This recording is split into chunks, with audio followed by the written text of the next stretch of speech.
வணக்கம் நண்பர்களே. இன்னைக்கு நம்ம என்ன பார்க்க போறோம்னு பார்த்தீங்கன்னா, விநாயகர் சதுர்த்தி நம்ம தமிழ்நாட்டில் எப்படி கொண்டாடப்படுகிறது, அது கொண்டாடுவதற்கான காரணம் என்ன அப்படின்றத பார்க்க போறோம். அதனோட வரலாறு. விநாயகர் சதுர்த்தி என்பது இந்துக்களின் மிக முக்கியமான விழாவாகும். இந்த விழாவானது ஆண்டுதோறும் நமது ஆவணி மாதம் வளர்பிறை சதுர்த்தி அன்று பொதுவாக நாம் கொண்டாடுகிறோம்.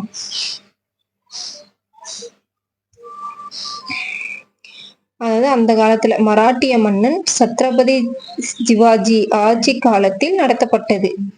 இது மகாராஷ்டிரா மாநில மக்கள்களின் குடும்ப விழாவாக கொண்டாடப்பட்டது. இப்போ சிவாஜியோட ஆட்சி காலத்தில் சுதந்திர போராட்ட காலத்தில் இந்து மதத்தின் பால் ஈர்ப்பு கொண்டு அப்போதைக்கு இருந்த இந்திய தேசிய காங்கிரசின் தலைவரான பால கங்காதர திலகர் இதை வருடம் அதாவது ஆண்டுதோறும் தேசிய மலர ஊர்வலமாக விநாயகர் சதுர்த்தியை கொண்டாட வேண்டும் என்று ஊக்குவித்தார். இது காலப்போக்கில் 5ஆம் நூற்றாண்டின் நரசிம்ம பல்லவன் படையில் தளபதியாக இருந்த சைவ பெரியார் என்ற சிறு தொண்டர் நாயனார் தமிழகத்திற்கு இவ்விழாவினை கொண்டு வந்தார். 18ஆம் நூற்றாண்டிற்கு பிறகு விநாயகர் சதுர்த்தி ரொம்ப விமர்சையாக கொண்டாடப்பட்டது.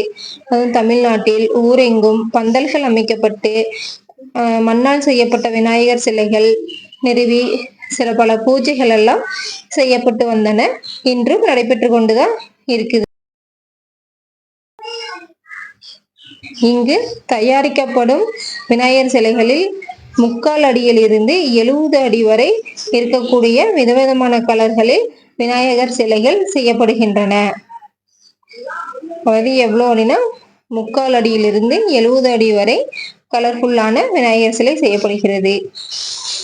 விநாயகர் சிலையை 3ஆவது நாள் அல்லது இந்த 5ஆவது நாள்களில் ஊர்ல உள்ள நீர்நிலைகளில் அல்லது குளத்தில் அல்லது ஆத்துல விநாயகர் சிலையை ஊர்வலமாக எடுத்து சென்று ஆற்றில் கரைக்கப்படுகிறது.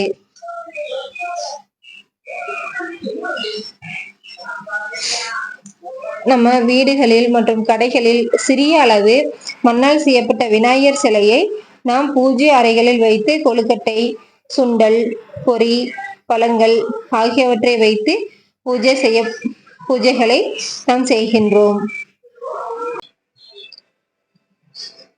ஓகே, நன்றி நண்பர்களே.